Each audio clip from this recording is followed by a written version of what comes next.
What's up, Kyokushin heroes? Today we're going to talk about how to take hits efficiently during a fight. I will also show you basic conditioning drills that you can work during training, so stay tuned.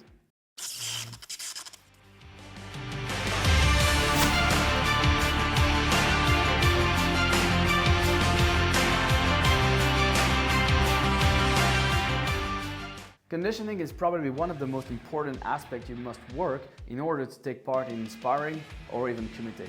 This is really something I would recommend any Kyokushin practitioner to work at least once or twice a week during training. And the two major parts to work upon are the abs and the legs. First, let's see how you should position yourself for when the opponent is throwing punches. You should try to dig your abs like that so that they will pack together and better protect your organs from heavy shots. Avoid at all costs being stand up like this, because you will feel the punches way much more, and if your opponent notices it, he might use it to put pressure on you.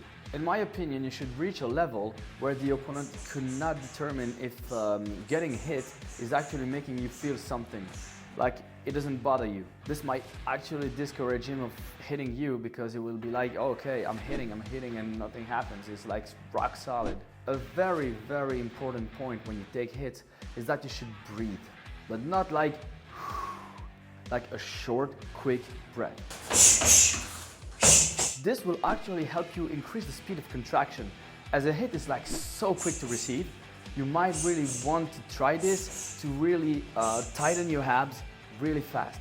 Holding the air is more likely to cause your breath cut. So, rejecting the air must be associated to muscle contraction. Note that this must become a reflex, whether it is for hitting or taking blows.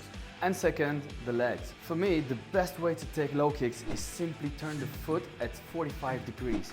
This will result in actually being in a Zenkutsudachi position, well, more like an adapted Zenkutsudachi position for kumite and fighting. This way, the thicker part of the quadriceps will be the one receiving the strike.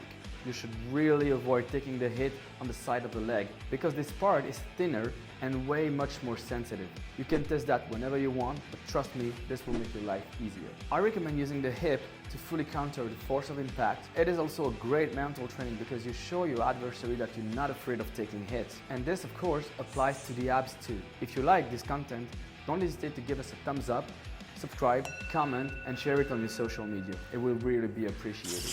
Also join us on the social media. Our links are just down below.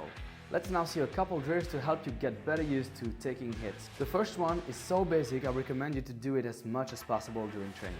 With a partner, you're simply going to throw Oitsuki Gyakutsuki. This is a really great deal because like that, you can only focus on your abs and your breath. But even though it is a conditioning training, try and work the balance for the punches as well. As you can see, I tense my abs as soon as I anticipate that he is going to strike, and then I release a little bit. Breathing should also match the moment where you throw the hits and when you receive them. Also, a very important tip, always make sure you breathe in by your nose and you breathe out by your mouth. This is to avoid risk of hyperventilation and being like this at the moment. Another important point when you are at distance of fighting is that your abs should always be at 50% contraction. Just enough for you to move, breathe, and not be all tense, but rather quite relaxed. And then come the low kicks. As for the punches, throw a low kick each in turn to work on this position and steps. Pay great attention to your position.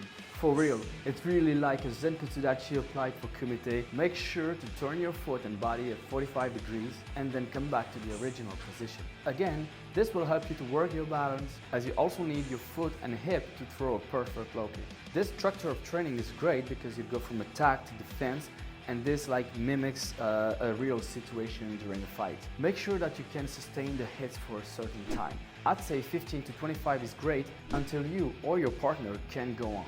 Another great way to work on your conditioning is letting your partner hit you during a certain amount of time or even until failure. It is a great training to learn not to show pain during a fight because your opponent once again might use it against you. The opponent might get frustrated because it's like throwing punches and kick and nothing happens. When I was younger, I really had a hard time taking hits. So what I did during kumite was let my partner work on me for a moment. So I was forcing my mind and try to get better used to it. In this type of exercise, I recommend you hit with 70 to 80% power. It also depends if you work on a chrono or until failure. You can always adapt your power. I hope you enjoyed this video and that you are going to work on these drills as much as possible. In the next video, we're going to talk about something I think is so much important, but I never see anybody works on this, is blocking in kumite. And also, if you haven't seen our previous video, you can just watch it here and learn how to strike better low kicks. Thank you for watching, and again, don't hesitate to like, subscribe, comment, and post this on your social media. See you next time.